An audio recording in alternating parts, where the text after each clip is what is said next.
শুরুতে জানিয়ে দেব ইসরায়েলি আকাশ প্রতিরক্ষা ভেদ করে হুথির ভয়াবহ ড্রোন হামলা চলছে ইসরায়েলে। জানিয়ে দেব জাতিসংঘে কাতার, ইসরায়েলি হামলার কঠোর জবাব দেওয়া হবে। এরপরে জানিয়ে দেব রুশ ড্রোন হামলার পর ভূখণ্ড রক্ষার জন্য প্রস্তুত রয়েছে পোল্যান্ড। অন্যদিকে রয়েছে সংকট মোকাবেলায় বৈশ্বিক শাসন ব্যবস্থার সমালোচনায় রিসেপ তাইয়েপ এরদোয়ান। সর্বশেষ জানিয়ে দেব আরব দেশগুলোর আকাশ প্রতিরক্ষা ব্যবস্থা কতটা শক্তিশালী। এতক্ষণ শুনছিলেন সংবাদ শিরোনাম, এবারে বিস্তারিত। ইসরায়েলি আকাশ প্রতিরক্ষা ভেদ করে হুথির ড্রোন হামলা। ইসরায়েলের দক্ষিণাঞ্চলীয় শহর ইলাতে ড্রোন হামলা চালিয়েছে ইয়েমেনের প্রতিরোধ আন্দোলন হুথি। এই হামলায় অন্তত 20 জন আহত হয়েছেন, এর মধ্যে 2 জনের অবস্থা আশঙ্কাজনক বলে জানিয়েছে তেল আবিবের উদ্ধারকারী সংস্থা মাগেন ডেভিড আদম। ইসরায়েলের দক্ষিণাঞ্চলীয় শহর ইলাতে ড্রোন হামলা চালিয়েছে ইয়েমেনের প্রতিরোধ আন্দোলন হুথি। বুধবারের এই হামলায় এমডিএ জানিয়েছে আহতদের মধ্যে 2 জন 60 বছরের বেশি বয়সী পুরুষ গুরুতর আহত হয়েছেন, একজন মাঝারি আঘাতপ্রাপ্ত এবং বাকি 17 জন হালকা জখম নিয়ে হাসপাতালে ভর্তি হয়েছেন। অধিকাংশের শরীরে শার্পনালের আঘাত লেগেছে।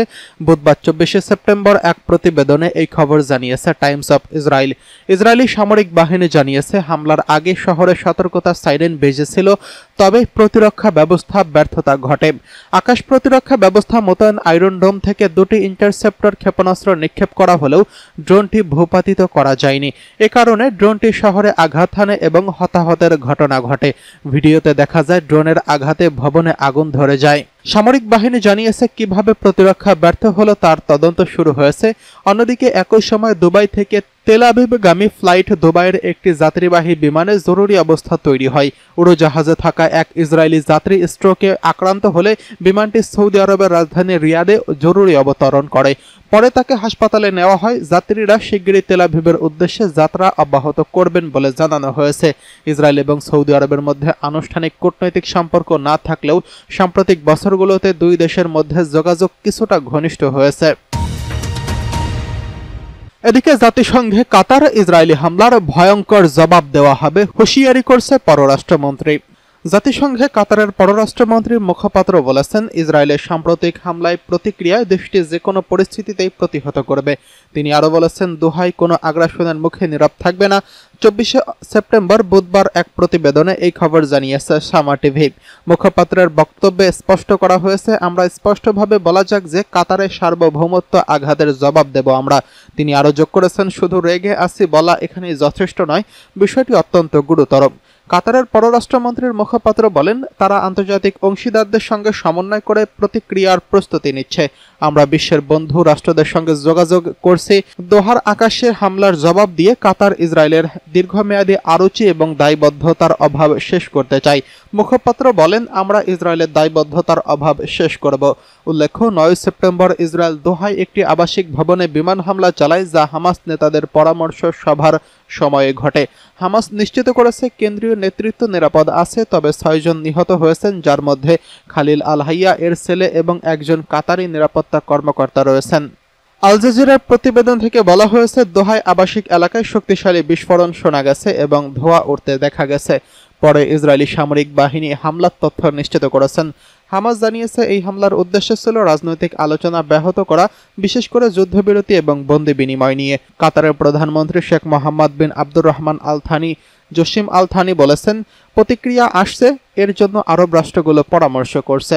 তিনি আরও বলেন, এই প্রতিক্রিয়া নিয়ে বর্তমান অন্যান্য অংশীদারদের সঙ্গে আলোচনা চলছে। রাশিয়ার ড্রোন হামলার পর ভূখণ্ড রক্ষার জন্য প্রস্তুত হয়েছে পোল্যান্ড। রাশিয়ার ড্রোন হামলার পর পোল্যান্ড তার ভূখণ্ড রক্ষার জন্য প্রস্তুত। গতকাল মঙ্গলবার দেশটির প্রেসিডেন্ট এই সতর্ক বার্তা দিয়েছেন। নিউ ইয়র্কে জাতিসংঘের সদর দপ্তর থেকে ফরাসি বার্তা সংস্থা এএপি জানিয়েছে, পোল্যান্ডের আকাশসীমায় রাশিয়ার কয়েকটি ড্রোন অনুপ্রবেশের ঘটনা ঘটেছে বলে ওয়ার্শ অভিযোগ করেছে। ড্রোনের পাশাপাশি এস্তোনিয়ার আকাশসীমায় রুশ যুদ্ধবিমানের অনুপ্রবেশের পর ন্যাটো জোট রাশিয়ার বিরুদ্ধে কঠোর সতর্কবার্তা দিয়েছে। পোল্যান্ডের প্রেসিডেন্ট জাতিসংঘের সাধারণ পরিষদে বলেছেন যে পোল্যান্ড সর্বদা রাশিয়ার ড্রোন থেকে মধ্য ও পূর্ব ইউরোপের দেশগুলো সুরক্ষা দিতে প্রস্তুত। পোলিশ জনগণ নিজেদের ভূখণ্ড রক্ষার জন্য লড়াইয়ে প্রস্তুত। তিনি আরও বলেন, আমাদের জন্য অনন্য ইউরোপীয় দেশগুলোর বিরুদ্ধে মস্কোর নির্মম উস্কানিমূলক কর্মকাণ্ডকে আমরা মেনে নেব না। রাশিয়া আমাদের পরীক্ষা করছে এবং আমাদেরকে ভয় দেখায়, কিন্তু আমরা রাশিয়াকে ভয় পাই না। মার্কিন প্রেসিডেন্ট ডোনাল্ড ট্রাম্প গতকাল মঙ্গলবার বলেছেন যে ন্যাটো দেশগুলোর উচিত তাদের ভূখণ্ডে প্রবেশকারী রাশিয়ান বিমানগুলোকে গুলি করে ভূপাতিত করা। গত শুক্রবার রাশিয়ার বেশ কয়েকটি সশস্ত্র যুদ্ধ বিমান প্রায় 12 মিনিটের জন্য আকাশসীমা লঙ্ঘন করে এস্তোনিয়া সীমান্তে ঢুকে যায়। এর প্রতিক্রিয়ায় ন্যাটো বিমানগুলো হামলা চালায়। এস্তোনিয়া ন্যাটো বৈঠকের আহ্বান জানিয়েছেন। পূর্ব পোল্যান্ডে রাশিয়ার ড্রোন ভূপাতিত করার পর পোল্যান্ড ন্যাটো আলোচনা শুরু করার মাত্র এক সপ্তাহেরও বেশি সময় পরে এই ঘটনাটি ঘটে। এদিকে সংকট মোকাবিলায় বৈশ্বিক শাসন ব্যবস্থা সমালোচনায় রিসেপ তাইয়েপ এরদোয়ান। তুরস্কের প্রেসিডেন্ট রিসেপ তাইয়েপ এরদোয়ান বলেছেন, 5 দেশের চেয়ে বিশ্ব বড়। তুরস্কের এই দীর্ঘদিনের স্লোগান শুধু বর্তমান বৈশ্বিক শাসন ব্যবস্থার সমালোচনা নয়, বরং একটি মানবতা যৌথ ভবিষ্যতের একটি দৃষ্টিভঙ্গি। এক প্রতিবেদনে এই খবর দিয়েছে টিআরটি ওয়ার্ল্ড। তুরস্কের যোগাযোগ বিভাগের প্রধান বুহারেত্তিন দোরান জানিয়েছেন, সোমবার মার্কিন সাময়িক নিউজ উইক প্রকাশিত এক প্রবন্ধে এরদোয়ান এই বক্তব্য রাখেন। এরদোয়ান বলেন, বিশ্বজুড়ে সংঘাত, আইনহীনতা, সন্ত্রাসবাদ, মহামারী, জলবায়ু সংকট এবং ক্রমবর্ধমান বৈষম্য বর্তমান আন্তর্জাতিক ব্যবস্থাকে প্রবল চাপে ফেলেছে। এই অবস্থায় তুরস্কের ন্যায় বিচার, শান্তি ও সংহতিকে ভিত্তি করে গড়া পররাষ্ট্রনীতির ধারাকে অক্ষুণ্ণ রেখে জটিল এবং বেদনাদায়ক সংকট মোকাবেলায় কাজ করছে। নিজেদের নিরাপত্তা রক্ষায় পাশাপাশি মানবতার যৌথ ভবিষ্যৎকেও সুরক্ষিত করছে। তিনি বলেন, দ্বিতীয় বিশ্বযুদ্ধের পর শান্তি এবং নিরাপত্তা রক্ষার জন্য গঠিত জাতিসংঘের বর্তমান দুঃখজনকভাবে সেই মৌলিক দায়িত্ব পালন করতে পারছে না। জাতিসংঘের নিরাপত্তা পরিষদ কার্যত 5 দেশের স্বার্থে আবদ্ধ হয়ে পড়েছে। এরদোয়ান বলেন, এই অবিচারমূলক কর্মকাঠামোই বর্তমান সময়ের অচলাবস্থার অন্যতম প্রধান কারণ। জাতিসংঘকে অবশ্যই সংস্কার করতে হবে, যাতে তা বহুপাক্ষিকতার কার্যকর কেন্দ্র হিসেবে আবার প্রতিষ্ঠিত হয় এবং বৈশ্বিক সংকটে ন্যায্য সমাধান দিতে পারে।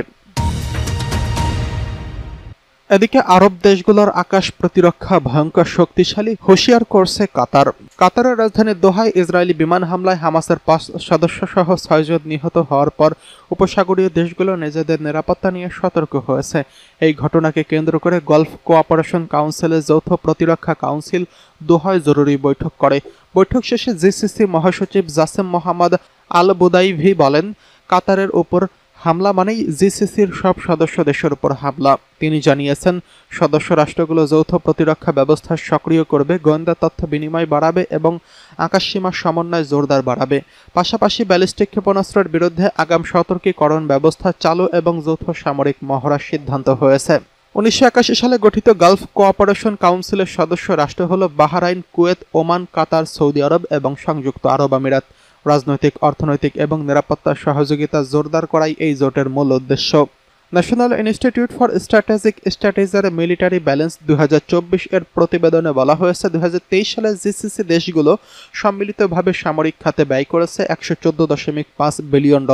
এর মধ্যে সৌদি আরবের ব্যয় সর্বোচ্চ $59 বিলিয়ন। এরপরে রয়েছে সংযুক্ত আরব আমিরাত 20.7 বিলিয়ন, কাতার 9.2 billion, Kuwait 7.7 billion, Oman 6.6 billion, Bahrain 1.4 billion.